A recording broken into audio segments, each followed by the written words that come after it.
नमस्कार, मैं विजय। आप देख रहे हैं एक्सक्लूसिव खबर। कश्मीर में आतंकवादियों ने जो किया उसका करारा जवाब मिलेगा, जरूर मिलेगा। उनको भी जिन्होंने इस हैवानियत को अंजाम दिया, और उस पाकिस्तान को भी जिसके इशारे पर आतंकवादियों ने यह खून खराबा किया, मासूमों का खून बहाया। सबको जवाब मिलेगा। सिर्फ पाकिस्तान ही नहीं, हमारा एक और पड़ोसी चीन भी हमें अलग तरह से जख्मी कर रहा है। पाकिस्तान हमें जो जख्म दे रहा है वो सबके सामने है, लेकिन चीन हमारी छाती पर चढ़ने की तैयारी जिस तरीके से कर रहा है, वो तैयारी आमतौर पर नंगी आंखों से हमें दिखाई नहीं देती। अगर दिखने भी लगे तो सत्ता ही उसे झुठलाने में लग जाती है। गनीमत है कि पड़ोसी होकर भी दुश्मन बने इन दोनों देशों से निपटने में हमारी सेनाएं पूरी तरह सक्षम हैं। हमारे जवान अपनी जान पर खेलकर दोनों दुश्मनों को जवाब देते भी आ रहे हैं और आगे भी देते रहेंगे। इस आतंकी हमले के बाद हमारे जवान और सरकार एक बहुत बड़े ऑपरेशन की प्लानिंग कर रहे हैं। उसके बारे में आपको बताएं, उससे पहले कुछ बड़े सवाल और भी हैं। पहलगाम में आतंकियों की हरकत से जुड़े उन सवालों के जवाब देश को चलाने वालों को देने हैं, और देने चाहिए भी, क्योंकि जान गंवाने वाले वही बेगुनाह और मासूम लोग हैं जिन्होंने इस देश को चलाने और आगे बढ़ाने की जिम्मेदारी मौजूदा सत्ता को सौंपी थी। लेकिन असल में सत्ता ने जो राह पकड़ी, क्या आम हिंदुस्तानी की सोच वही है? सत्ता मिलने के बाद सरकार किस राह पर चल पड़ी? क्या पड़ोसी देशों को हमें जख्म देने का रास्ता इसीलिए मिल रहा है क्योंकि सत्ता का रास्ता कहीं और जा रहा है? पड़ोसी घात लगाए बैठे हैं और सत्ता कहीं और उलझी हुई है।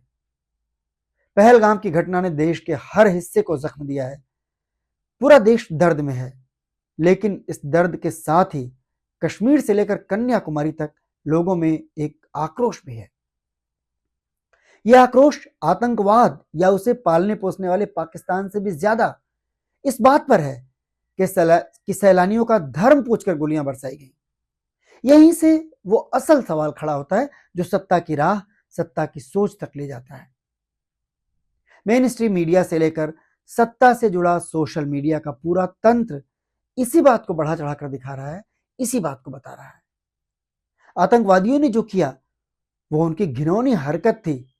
आतंक का कोई धर्म ईमान होता भी नहीं है, लेकिन हमारी मेन स्ट्रीम मीडिया, सत्ता से जुड़ा सोशल मीडिया और उन जैसा पूरा इकोसिस्टम आतंकियों की तरह ही अपनी बातों में धर्म का एंगल क्यों हाईलाइट कर रहा है? इन्हीं सवालों से, इन्हीं बातों से मजबूर होकर आज ये वीडियो हम बना रहे हैं। क्या पहलगाम में जान गंवाने वालों की पहचान सिर्फ किसी एक धर्म से थी? क्या उनकी पहचान हिंदुस्तानी होना नहीं था? आतंकी ऐसा करते हैं तो समझ आता है, लेकिन हमारे अपने लोग ऐसा कैसे कर सकते हैं? यार दोस्तों में, टोला पड़ोस में, नाते रिश्तेदारों में, दफ्तर और दुकान में, सोसाइटी के व्हाट्सएप ग्रुप में, सब जगह ज्यादा बात इसी पर हो रही है कि धर्म पूछकर मारा गया। ये बातें आम लोग करते तो भी नजरअंदाज किया जा सकता था, लेकिन यहां तो सत्ता ही इस बात का प्रचार करने में लगी नजर आती है। हमले की खबर आती ही क्या हुआ? भारतीय जनता पार्टी की छत्तीसगढ़ इकाई के हैंडल से एक्स पर लिखा गया, धर्म पूछा जाति नहीं, याद रखेंगे। ये है सत्ता की वो सोच, सत्ता की वो राह जो इतना आगे बढ़ चुकी है कि संविधान और संविधान के संरक्षक सुप्रीम कोर्ट तक से टकरा रही है। आप समझ सकते हैं कि जब सत्ता की सोच और उसकी पकड़ी हुई राह सुप्रीम कोर्ट तक से टकराने में नहीं हिचक रही, तो समाज में ये सोच किस तरह और किस हद तक भर दी गई है। इसके लिए आप सबको कोई उदाहरण देने की जरूरत भी नहीं है, सब कुछ आपके सामने है। एक बार नहीं, ऐसा दर्जनों बार हुआ है और दर्जनों उदाहरण आपके सामने हैं। पहलगाम हमले के बाद मेन स्ट्रीम मीडिया सत्ता की उसी सोच से भरा हुआ नजर आता है। यहां तक कि हिंदी और अंग्रेजी भाषा के एक बड़े मीडिया हाउस के मालिक और एंकर इस घिनौनी आतंकी हरकत के बीच भी सुप्रीम कोर्ट को खींच लिया है। सत्ता की राह पर आगे बढ़ते एंकर महोदय जम्मू कश्मीर में चुनाव और राज्य की दर्जा बहाली तक का सवाल खड़ा करने लगे। उनके सवाल सुप्रीम कोर्ट को कटघरे में खड़ा कर रहे थे। यह सब देखकर लेकिन अब हैरानी भी नहीं होती, शायद आप लोगों को भी नहीं होती होगी, क्योंकि ऐसी बातें सिर्फ मीडिया और सत्ता से जुड़े छोटे मोटे नेताओं की ओर से नहीं, सत्ता के शीर्ष से ऐसे ऐसे और कैसे कैसे बयान आते हैं, आप लोग बहुत अच्छी तरह जानते हैं, हर कोई जानता है।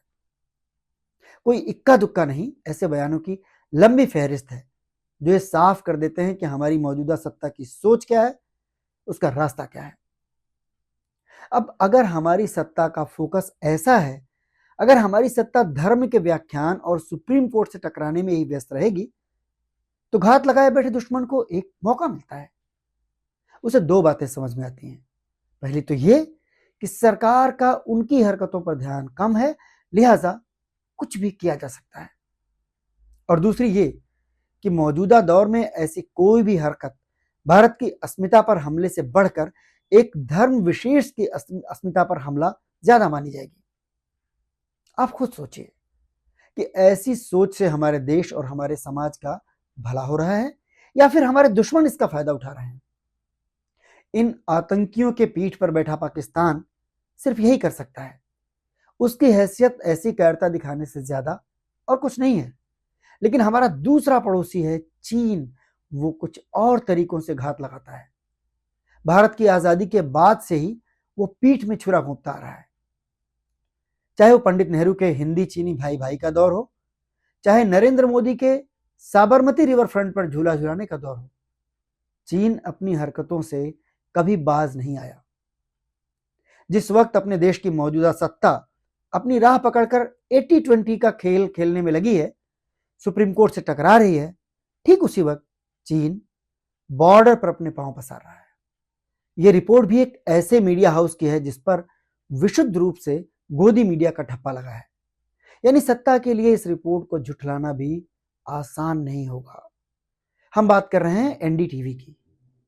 एनडीटीवी ने भारतीय सीमा से सटे चीन के 5 बेस की सैटेलाइट तस्वीरों के आधार पर यह महत्वपूर्ण खबर दी है।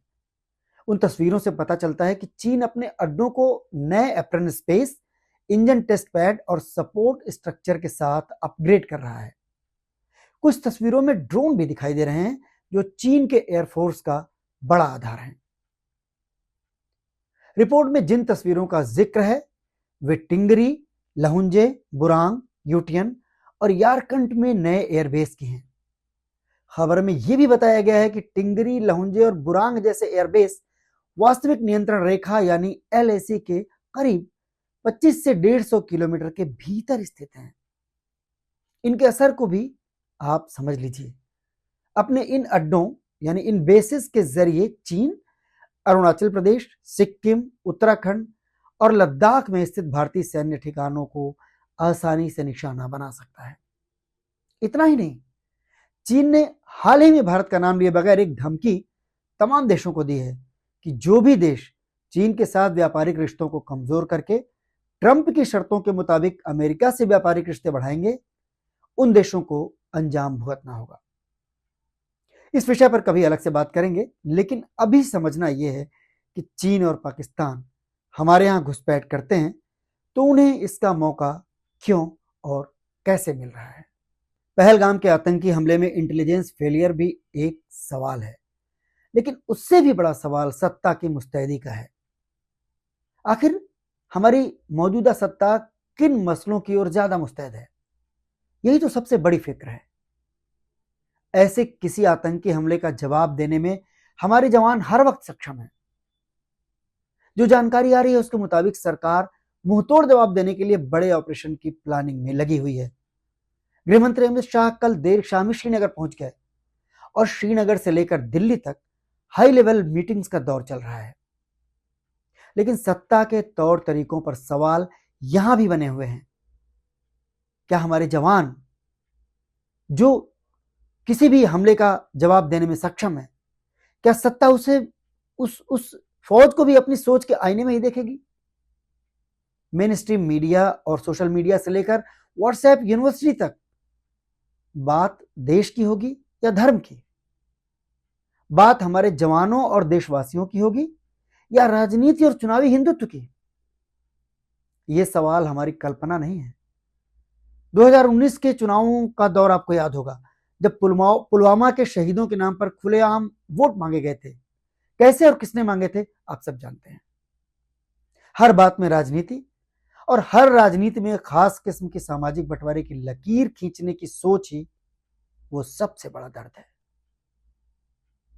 वो सबसे बड़ा सवाल है जो पूरे देश को मथ रहा है, जिसे छत्तीसगढ़ बीजेपी के एक्स हैंडल ने खुद ही बेनकाब भी कर दिया है। उसी ट्वीट से हमारी बात शुरू हुई थी और खत्म भी हम उसी से कर रहे हैं। क्या हिंदुस्तान को धर्म के खाकों में बांटकर हम पहलगाम के आतंकियों जैसी सोच को मिटा पाएंगे?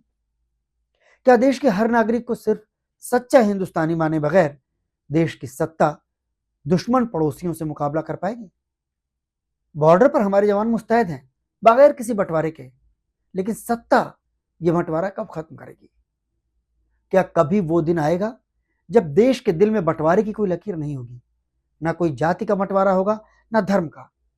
हर भारतवासी एक सच्चा हिंदुस्तानी होगा। क्या कभी वो दिन आएगा? सोच कर देखिएगा, हमारे ये सवाल आपको कहीं ज्यादा महत्वपूर्ण लगेंगे। हमारे चैनल को सब्सक्राइब करने में संकोच मत कीजिएगा और अपनी पसंद नापसंद के बारे में भी कमेंट बॉक्स में लिखकर हमें जरूर बताइएगा। बहुत बहुत धन्यवाद।